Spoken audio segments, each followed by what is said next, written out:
Hello everyone, and welcome to Hyperanalyzing Worlds, the series where I discuss the biggest moments from the League of Legends World Championship and give attention to the tiniest details that can decide the outcome of a game.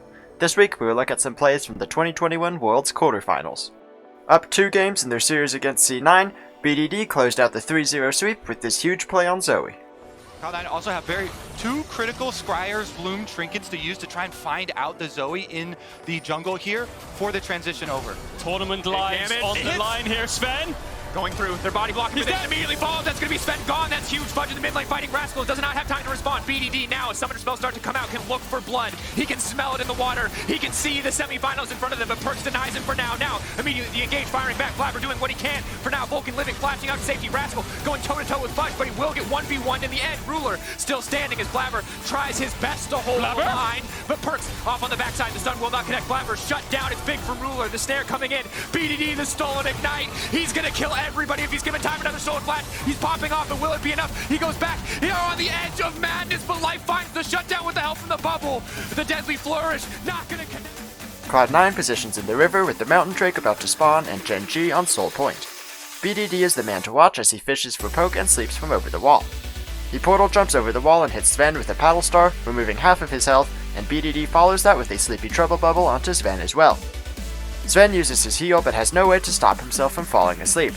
The rest of C9 try to stand in front of him and block the follow-up from Ruler's curtain call, but there's nothing they can do to stop Life from diving in with the quickness and grand entrance, and Clid gets the last hit with Dragon's Rage. Having already lost their AD carry, Cloud9 have to back away, however the fight does start to turn in C9's favor. Fudge is winning the 1v1 against Rascal in the mid lane, and Vulcan stays alive as Blabber blocks a paddle star and Clid can't burst him down before getting stunned many times and taking the Syndra ult as well. Vulcan flashes away from Life's grand entrance, and Clid safeguards back to his team. Blabber flashes after him and tries to kill him with Cataclysm. Although Clid is able to flash away from the Cataclysm, he does end up dying to Vulcan's Ignite. Blabber holds it pretty well in the 1v3, but there are 2 things that help Gen.G win out in this fight. First, while Fudge does get a solo kill against Rascal, it takes a really long time, and Rascal even uses his stopwatch to delay another 2.5 seconds. By the time Rascal falls, it is already too late for Fudge to join the rest of the fight, and he has to take some time to lifesteal off the minions as well. Second, BDD lands another huge sleepy trouble bubble, this time onto the enemy mid laner. Perks backs away when he gets hit, and between the time that he is drowsy and the time that he is asleep, Perks has spent 4 seconds in the mid lane not able to contribute to this fight. This could easily be a 3v3 that C9 wins, but Rascal delaying Fudge and BDD's bubble on Perks make it a 1v3 for Blabber, and Gen.G are eventually able to take him down. Then, just as Perks is about to rejoin the fight, BDD hits him with another bubble. This time Perks has to go into stasis, but BDD still has some follow-up with a stolen Ignite from his W Spell Thief, and he uses his real flash just to grab another flash with his W. Perks is able to flash away and survive, so BDD turns his attention to Fudge, landing a 3rd Sleepy Trouble bubble in a row. BDD gets a shield from Life's Recon, and although Fudge flashes on top of BDD, the bubble puts him to sleep before he can fire a killing blow, and Life is able to kill Fudge instead. Gen.G win this close team fight and grab the Mountain Soul thanks to BDD landing 4 huge Sleepy Trouble bubbles over the course of the fight as he leads Gen.G to victory. In the 3rd and final game between T1 and Hanwha Life Esports, Gumayusi and Faker found this huge engage at the Rift Herald. Taken down. T1, let's see whether they can win this battle. Gravitum comes on out. Chains of Corruption are going to be the answer, so that means Hanwha should be able to get Shirley, but the Moonlight Vigil comes down. That's stolen away though. Owner actually diving forward. Faker using his ult to make sure no one can get out. Depth going to be the first victim. That's another one to go down as well. HLE starts the 2nd Rift Herald of the game, and T1 looks to fight them. First, I want to talk about the Rift Herald steal. Owner is allowed to walk into smite range unopposed. We last see Rift Herald's health bar at 912 HP as Willer and Owner smite at almost the exact same time.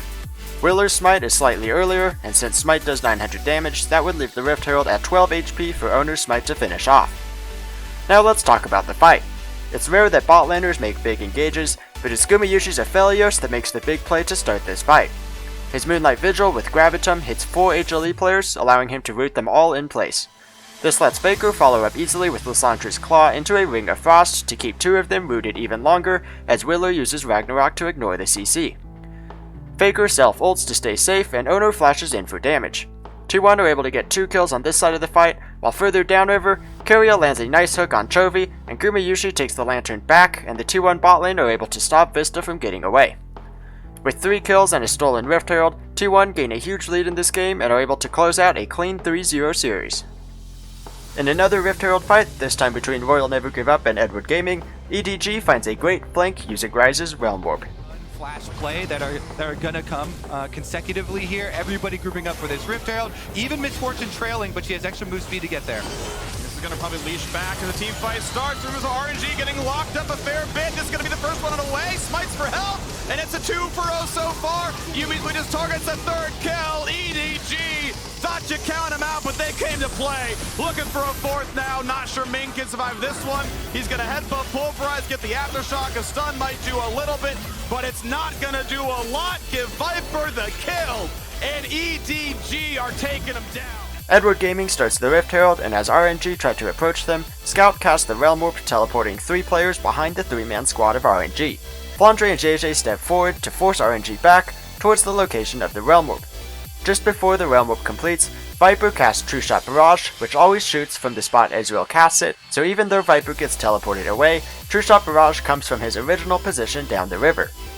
The threat of 3 people suddenly arriving behind RNG forces the RNG players to run to the left into the path of True Shot Barrage, which does big damage to both Cryan and Xiaohu. Mako roots Wei with Final Chapter, then dashes onto Scout and is able to also root Xiaohu. With a big positioning advantage gained due to the Realm Warp, EDG easily clean up these 3 kills, and they don't lose a single player, with JJ even smiting the Rift Herald mid-fight to regain enough health to survive. They chase down Ming for a 4th kill and claim the Rift Herald, earning a huge early game lead that they convert into their first win of the series. In Game 5 of the RNG vs EDG series, Edward Gaming won this pivotal fight in the bot lane. Edward Gaming, their first ever World Championship semifinal on the line, and they are winning in the climactic Game 5. And you can see how EDG are doing this. You have Flandre push out top, go and cover mid, Scout immediately going down towards bot side, and the play's coming out. Okay, TP's coming in. There's the first knockup. Gala trying to kite. He's rooted, and he's gonna drop. Bullet time hits 2 waves. A 2 for 0 so far. Xiaohu not gonna find anything as the shockwave hits nothing at all. And here comes Yumi healing up Scout. Will he die? The heals in yet again. Thank you, Moonstone Renewer. And they do not have the damage. It's 3 unanswered. It's 4 unanswered. It is RNG left, crying alone as their hopes dwindle before their very eyes. Orianna will die. They are aced off the map, and EDG are up 5,000 gold. Edward Gaming start this fight by trying to pick off Gala and Ming in the bot lane. RNG sees JJ and Mako clearing a ward in the tri-brush. Gala starts to back away, then for some reason steps back forwards, allowing JJ and Ming to easily flank him. Even with the knowledge that there were many EDG players around bot lane, the RNG solo laners teleport 2 seconds later than Flandre, giving EDG plenty of time in a 5v2 in which they have completely surrounded Gala and Ming. Gala sidesteps the Jarvan knockup but can't avoid Final Chapter, and Gala and Ming go down before the RNG teleports complete and Wei joins from the river. Now in a 3v5, the RNG players keep going in. Cryan goes for a 1-man shockwave on Scout who flashes out of it, so the shockwave is wasted. Wei then tries to go in and finish off Scout, who has Mako's Yumi attached to him. Wei kicks Scout away, and Mako makes a huge play, briefly popping off of Scout to block Wei's Sonic Wave. Xiaohu gets a lot of damage off, but JJ survives using a stopwatch, and Yumi's heals are able to keep Scout alive as all of RNG are trying to kill him. EDG are able to kill Wei and Xiaohu as Scout starts channeling Realm Warp, thinking he is getting cornered by the RNG players and their outer turret. Cryan is the only RNG player left alive, and Scout's Realm Warp puts him behind Cryan in the river. Scout plays this out really well, tracking Cryan's cooldowns and stepping forwards only when he knows Cryan cannot instantly move the Orianna ball onto him. EDG finish off Cryan, winning this fight 5-0 and eventually winning this game and series. Mad Lions had a good early game in Game 2 versus Damwon Kia, but Khan made sure Damwon would still win the game. They may try to go once he TP's back in.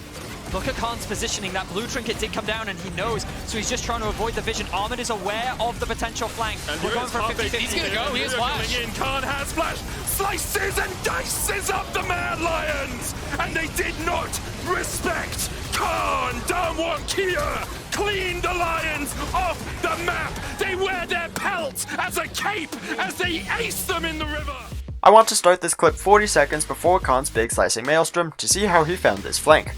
Damwon are forcing Mad Lions to approach them by starting the Baron, but Mad are very aware that Khan will be looking for a flank.